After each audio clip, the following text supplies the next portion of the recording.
विद्यार्थिनी मित्र आणि मैत्रिणींनो, भारतीय नाणे बाजार आणि भांडवल बाजार 90 प्रकरण आहे. भारतीय नाणे बाजार आणि भांडवल बाजार याबाबतच्या काही गोष्टी आपण जाणून घेत आहोत. मागील भागामध्ये आपण सहकारी बँकांबाबत माहिती जाणून घेतली, व्यापारी बँकाबाबत माहिती जाणून घेतली, रिझर्व्ह बँकेबद्दल माहिती जाणून घेतली, मध्यवर्ती बँक जी आहे भारताची त्याबद्दल माहिती जाणून घेतली. आणि आज आपण एक संस्था आहे विकास वित्तीय संस्था, या वेगवेगळ्या विकास वित्तीय संस्थांबद्दल आपण माहिती जाणून घेणार आहोत, ज्याला डेव्हलपमेंट फायनान्शियल इन्स्टिट्यूशन्स असे म्हणतात किंवा विकास वित्तीय संस्था. ठीक आहे. देशामध्ये कृषी, उद्योग आणि इतर प्रमुख क्षेत्र जे आहेत, या 3 क्षेत्राच्या विकासासाठी वेगवेगळ्या वित्तीय संस्थांची स्थापना करण्यात आलेली आहे.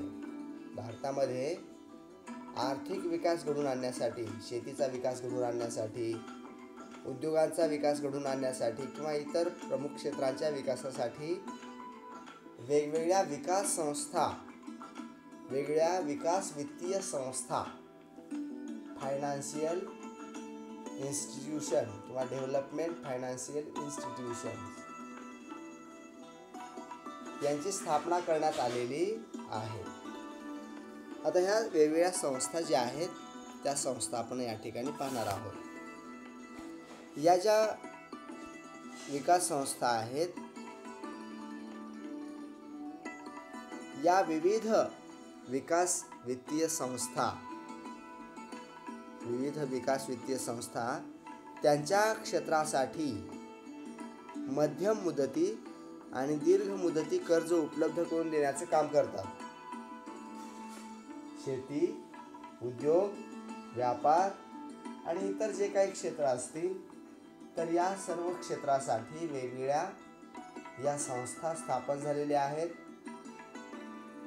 स्पेसिफिक संस्था आहेत त्या क्षेत्राच्या विकासासाठी वित्त पुरवठा करणाऱ्या, कर्ज पुरवठा करणाऱ्या, आणि या ज्या कर्ज पुरवठा करतात ते दीर्घ मुदती किंवा मध्यम मुदती कर्ज जे आहे ते दीर्घ आणि मध्यम मुदती कर्ज पुरवठा करण्याचं काम या वेगवेगळ्या विकास वित्तीय संस्था करत आहेत. या विकास वित्तीय संस्थांमध्ये भारतीय औद्योगिक वित्त महामंडळ, एक विकास वित्तीय संस्थेचा आपण या ठिकाणी माहिती घेऊयात. भारतीय किंवा भारतातील औद्योगिक वित्त महामंडळ, ज्याला industrial finance corporation of India, industrial finance corporation of India. तर या भारतीय औद्योगिक वित्त महामंडळ, ज्याला आपण industrial finance corporation of India असं म्हणतो, याची स्थापना जी आहे ती 1948 मध्ये करण्यात आलेली आहे. 1948 ला स्थापन झालेली संस्था आहे.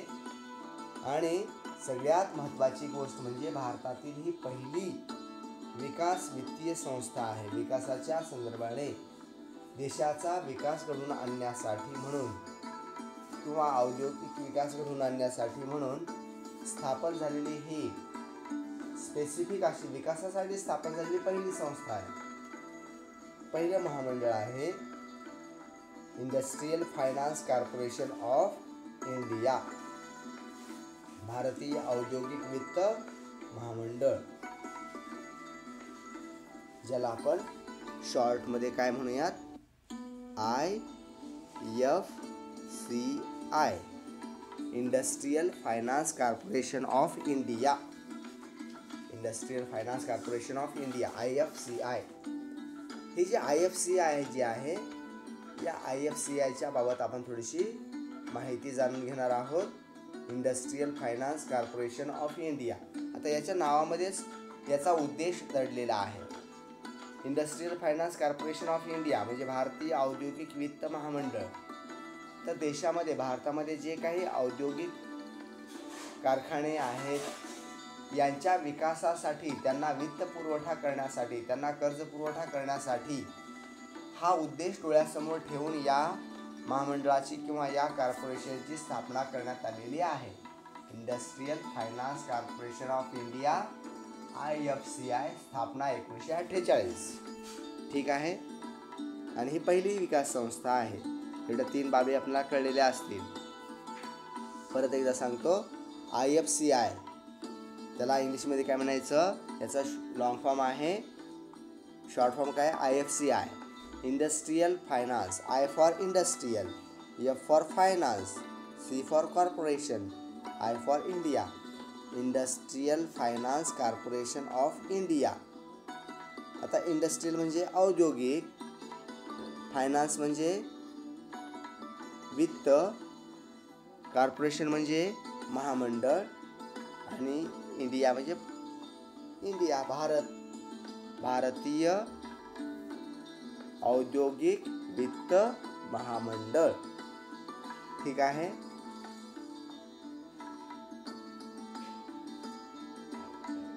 स्थापना 1948 आणि पहिली विकास संस्था आहे. उदारीकरण, जागतिकीकरणाच्या आगमनामुळे कॉर्पोरेट क्षेत्र जे आहे, आपलं जे काही औद्योगिक क्षेत्र आहे, कॉर्पोरेट क्षेत्र आहे, या कॉर्पोरेट क्षेत्राच्या वित्तीय गरजा मोठ्या प्रमाणात वाढलेल्या आहेत.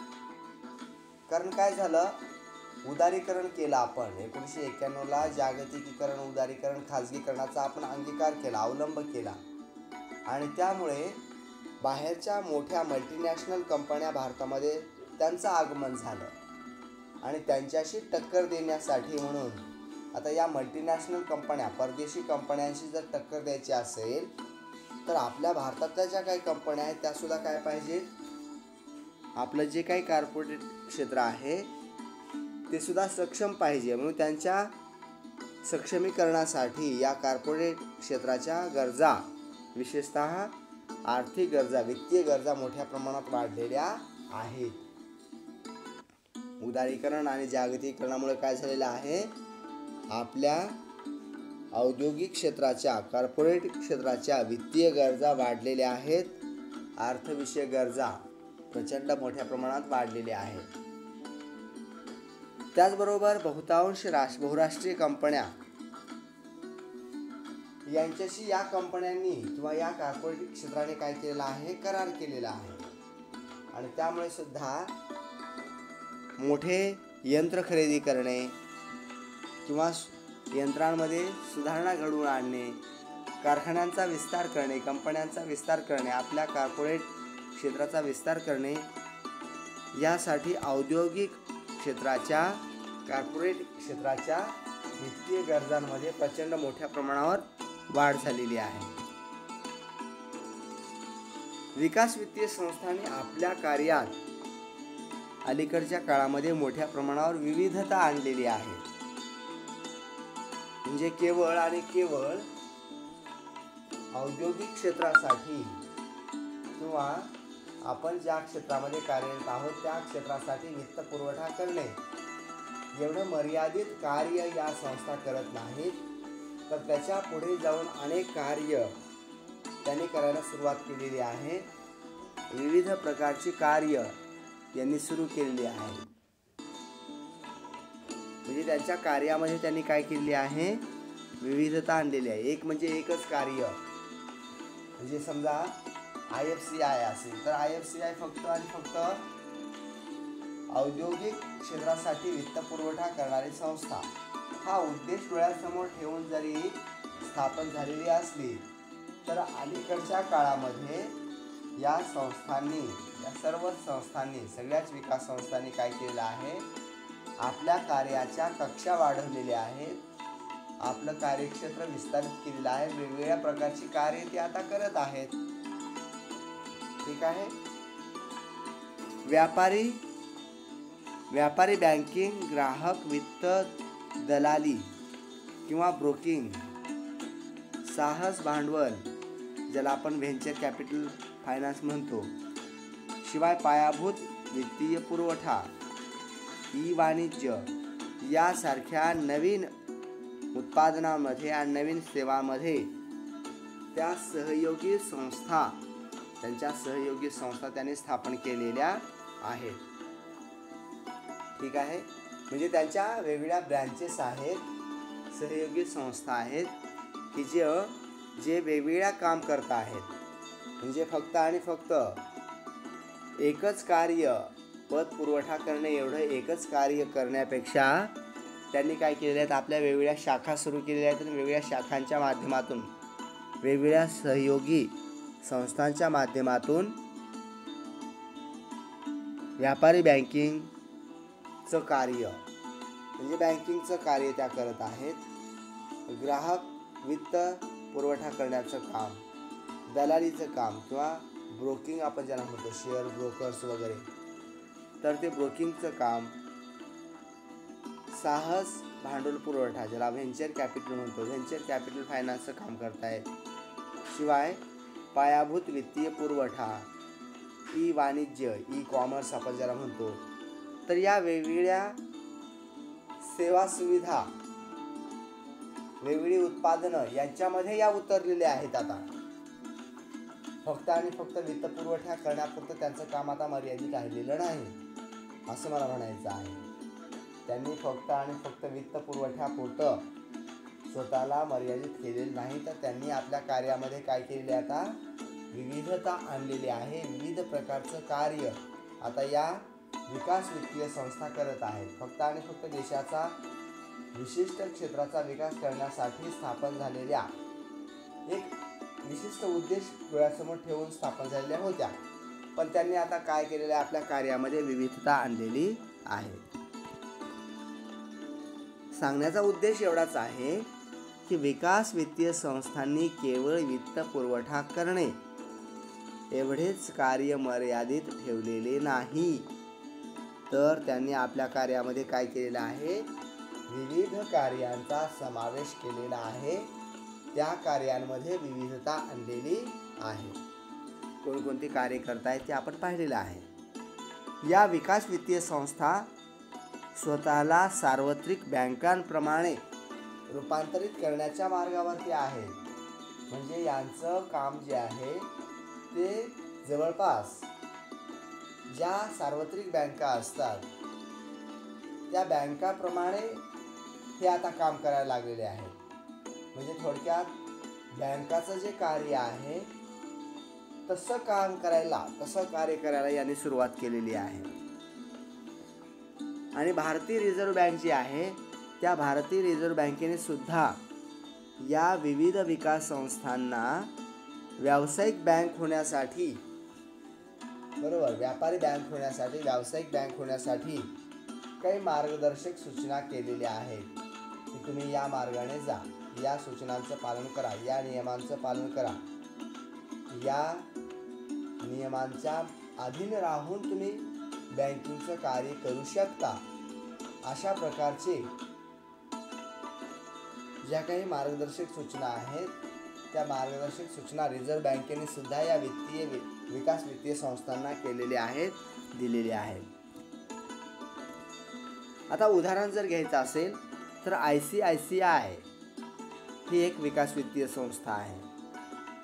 आणि या ICICI या विकास वित्तीय संस्थेने तिच्या सहाय्यक ICICI बँकेच्या प्रतिगामी विलिनीकरणाने एक आघाडीची व्यापारी बँक बनवली आहे. म्हणजे ICICI ही जी काही विकास वित्तीय संस्था आहे, म्हणजे ICICI स्थापन होण्यामध्ये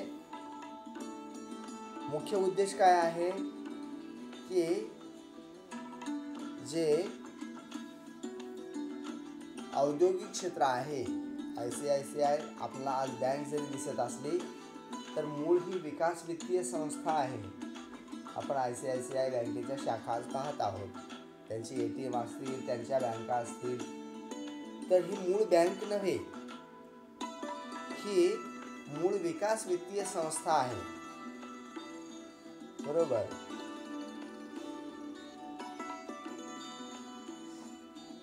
भारताच्या औद्योगिक क्षेत्राला दीर्घ मुदती कर्ज पुरवठा करण्याच्या उद्देशाने स्थापन झालेली ही एक विकास वित्तीय संस्था आहे.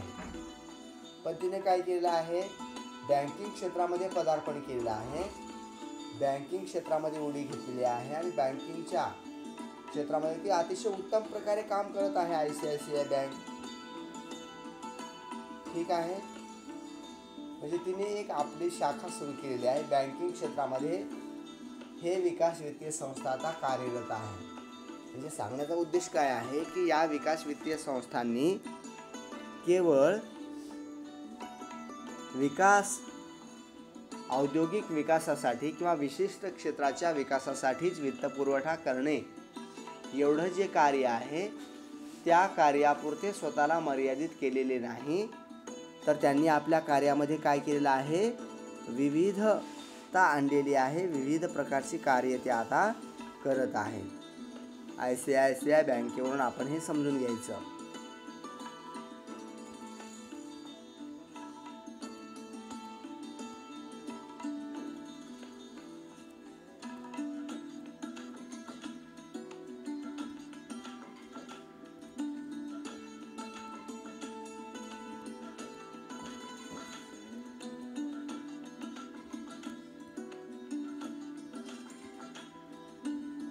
आता आणखी एक संस्था आपल्याला पाहायची आहे. नाणे बाजारातील ही एक संस्था आहे, भारतीय सवलत व वित्तीय गृह.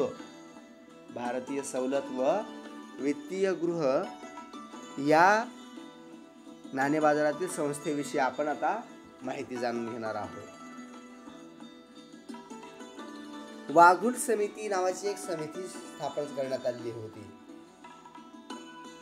आणि या वाघूल समितीच्या शिफारशीला अनुषंगून 1988 मध्ये नाणे बाजार संस्था म्हणून भारतीय सवलत व वित्त गृहाची स्थापना करण्यात आलेली आहे. नाणे बाजार संस्था म्हणून 1988 मध्ये ही एक संस्था स्थापन करण्यात आलेली आहे. नाणे बाजारातील एक प्रमुख संस्था, एक महत्त्वाची संस्था म्हणून ही संस्था आज कार्यरत आहे. ज्या संस्थेची शिफारस अशा प्रकारची संस्था स्थापन करा किंवा अशा प्रकारची संस्था नाणे बाजारासाठी स्थापन करायला पाहिजे, अशी एक शिफारस वाघूल समितीने केलेली होती.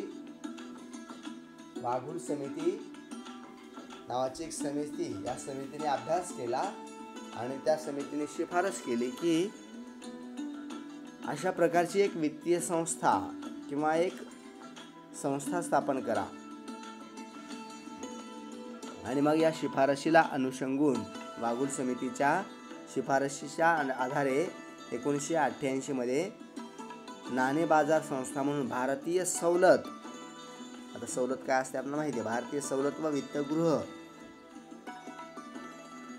उद्योगांना सवलत देणारं एक वित्तगृह स्थापन करण्यात आलेलं आहे. भारतीय सवलत व वित्तगृह आपण ज्याला म्हणतो, या संस्थेची स्थापना करण्यात आलेली आहे 1988 मध्ये. भारतीय सवलत व वित्तगृहाची स्थापना करण्यापाठीमागे 2 उद्देश आहेत. आता हे उद्देश समजून घेणं फार गरजेचं आहे. काय, कुठल्या उद्देशाने हे भारतीय वित्त व सवलत गृह स्थापन करण्यात आलं? भारतीय सवलत व वित्तगृह स्थापन करण्यापाठीमागे 2 उद्देश आहेत. नाणे बाजारातील साधनांना तरलता प्रदान करणे.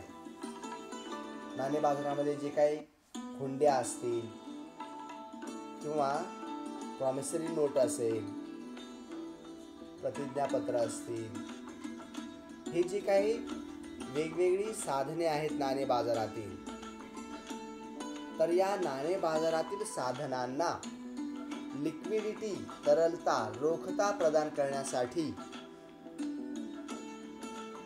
त्या साधनांना लिक्विडिटी प्रदान करण्यासाठी म्हणून हे भारतीय सवलत व वित्तगृह स्थापन करण्यात आलेला आहे. ठीक आहे. त्याचबरोबर नाणे बाजारातील दुसरा उद्देश काय आहे पहा. नाणे बाजारातील साधनांसाठी सक्रिय दुय्यम बाजारपेठेच्या विकासास मदत करणे. नाणे बाजारातील साधनांसाठी खास नाणे बाजारातून जी काही साधने निर्माण होतील, जी साधने पुढे येतील, त्या साधनांच्या सक्रिय दुय्यम बाजारपेठेच्या विकासासाठी हे भारतीय सवलत व वित्तगृह स्थापन करण्यात आलेला आहे. ठीक आहे. दोन उद्देश लक्षात आले. भारतीय सवलत व वित्तगृह स्थापन करण्यापाठीमागील परत लक्षात घ्या. पहिला उद्देश आहे नाणे बाजारातील साधनांना तरलता, रोखता किंवा लिक्विडिटी प्रदान करणे आणि नाणे बाजारातील साधनांसाठी सक्रिय दुय्यम बाजारपेठेच्या विकासास मदत करणे. या दोन उद्देशांना डोळ्यासमोर ठेवून भारतीय सवलत व वित्तगृह नावाची संस्था स्थापन करण्यात आलेली आहे. ठीक आहे. आता भारतीय सवलत व वित्तगृह या संस्थेमध्ये कोणी कोणी भागीदारी किंवा कोणी ही संस्था स्थापन केलेली आहे. जरी वाघूल समितीने या संस्थेची शिफारस केलेली असली तरी या संस्थेसाठी लागणारं भांडवल कोणी निर्माण केलं किंवा कोणी याच्यामध्ये सहभाग घेतलेला आहे तर रिझर्व्ह बँक ऑफ इंडिया, भारतीय रिझर्व्ह बँक, सार्वजनिक क्षेत्रातील सरकारच्या ज्या काही बँका आहेत त्या बँकांमधल्या काही बँकांनी आणि वित्तीय संस्था या तिघांनी मिळून या संस्थेची उभारणी केलेली आहे, या संस्थेची स्थापना केलेली आहे. म्हणजे या संस्थेच्या स्थापनेमध्ये रिझर्व्ह बँक ऑफ इंडिया, भारतातील ज्या सरकारच्या व्यापारी बँका आहेत त्या व्यापारी बँका आणि वित्तीय संस्था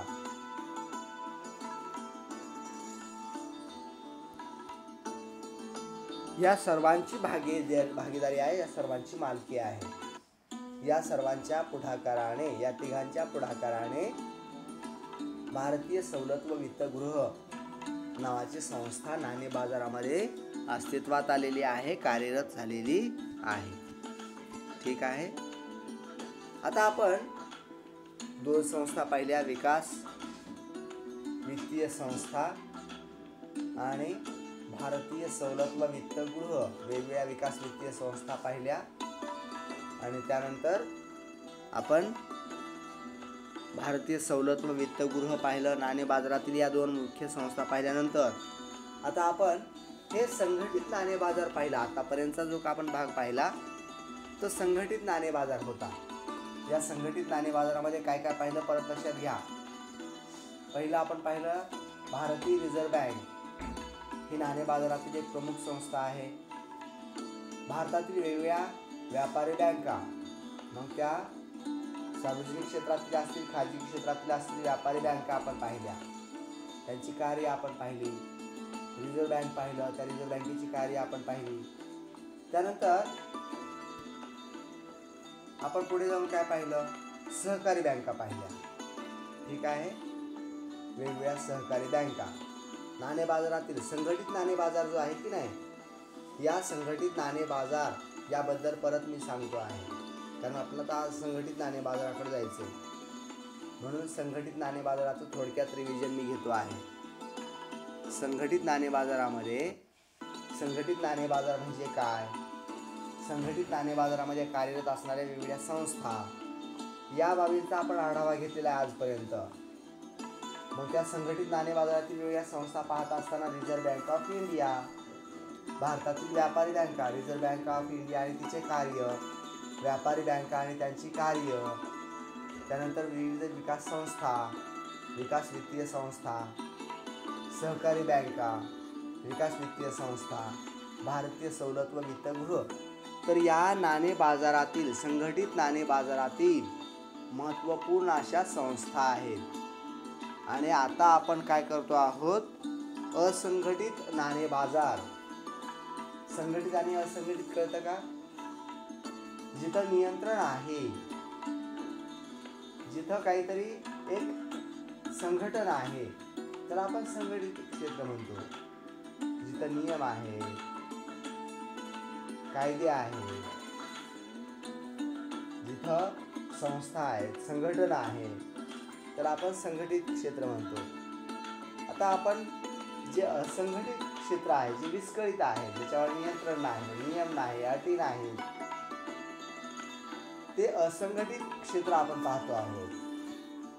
त्याला असंघटित नाणे बाजार असं म्हटलं जातं. या असंघटित नाणे बाजाराविषयी आपण थोडक्यात पाहूया. सगळं काही पूर्ण होणं शक्य नाही, पण जेवढा भाग संपेल तेवढा आपण आज संपवूया. भारताच्या असंघटित नाणे बाजारामध्ये ज्या घटकांचा समावेश होतो, म्हणजे आता जसं आपण संघटित क्षेत्रामध्ये काय काय पाहिलं, भारतीय रिझर्व्ह बँक, ओके, व्यापारी बँका, सार्वजनिक क्षेत्रातील व्यापारी बँका, खाजगी क्षेत्रातील व्यापारी बँका, सहकारी बँका, भारतातील वेगवेगळ्या विकास वित्तीय संस्था, त्यानंतर भारतीय सवलत व वित्त गृह, या सगळ्या संस्था ज्या आहेत त्या संघटित क्षेत्रामध्ये कार्यरत असणाऱ्या, संघटित नाणे बाजारामध्ये कार्यरत असणाऱ्या संस्था आपण पाहिल्या. आता असंघटित क्षेत्रामध्ये कोण कोण कार्यरत आहे ते आपण पाहूया. असंघटित क्षेत्रामध्ये स्थानिक बँकर्स, सावकार, अनियंत्रित बिगर बँक वित्तीय संस्था, मध्यस्थ, दलाल यांचा समावेश आपण असंघटित क्षेत्रामध्ये करतो किंवा हे असंघटित क्षेत्रामध्ये. आणि हे जे असंघटित क्षेत्र आहे ते भारताच्या ग्रामीण भागामध्ये विस्तारलेलं आहे. कुठं विस्तार झालेला आहे? ग्रामीण भागामध्ये विस्तारित झालेला आहे. तर ग्रामीण भागामध्ये याचा विस्तार का झाला, याचा विकास ग्रामीण भागामध्ये होण्यापाठीमाग काय कारण आहे? तर हे संघटित नाणे बाजारातील ज्या काही संस्था आहेत त्या संघटित नाणे बाजारातील संस्था ग्रामीण भागातील जे काही कर्जविषयक गरजा आहेत, लोकांच्या पैशाच्या गरजा आहेत, त्या पैशाच्या किंवा वित्तविषयक गरजा पूर्ण करत नाहीत. म्हणजे व्यापारी बँका ग्रामीण भागामध्ये जायला तयार आहेत का? तर नाहीत. या विकास वित्तीय संस्था ग्रामीण भागात जायला तयार आहेत का? नाहीत. आणि मग ग्रामीण भागातील ज्या वित्तविषयक कर्जविषयक गरजा आहेत, पतविषयक गरजा आहेत, त्या पतविषयक गरजा, कर्जविषयक गरजा पूर्ण कशा करायच्या? मग ते गरज पूर्ण करण्याच्या अनुषंगाने ग्रामीण भागामध्ये हे असंघटित क्षेत्र विकसित झालेलं आहे, ते विस्तारलेलं आहे. ठीक आहे. हे विस्कळीत क्षेत्र आहे, असंघटित आहे आणि ते ग्रामीण भागामध्ये विस्तारलेलं आहे. ग्रामीण भागामध्ये का विस्तारलेलं आहे ते आपण समजून घेतलं. या असंघटित क्षेत्रातील विविध घटक किंवा वेगवेगळ्या संस्था, या प्रत्येक संस्थेचा आपण या ठिकाणी आता सविस्तरपणे आढावा घेणार आहोत. एक एक संस्था, ज्याप्रमाणे आपण रिझर्व्ह बँक ऑफ इंडिया पाहिलं, व्यापारी बँका पाहिलं, त्यानंतर विकास वित्तीय संस्था, सहकारी बँका, विकास वित्तीय संस्था, भारतीय सवलत व वित्तगृह, या वेगवेगळ्या संस्थांचे, संघटित क्षेत्रातील वेगवेगळ्या संस्थांचा सविस्तर आढावा आपण घेतलेला आहे. त्याच पद्धतीने या असंघटित क्षेत्रामध्ये ज्या काही वेगवेगळ्या संस्था आहेत त्यामध्ये स्थानिक बँकर्स आहेत, सावकार आहेत, अनियंत्रित बिगर बँक वित्तीय संस्था आहेत, मध्यस्थ आहेत, दलाल आहेत, आडते आहेत, व्यापारी आहेत, या सगळ्या संस्थांचा अतिशय सविस्तरपणे आढावा या ठिकाणी आता घेणार आहोत. ठीक आहे.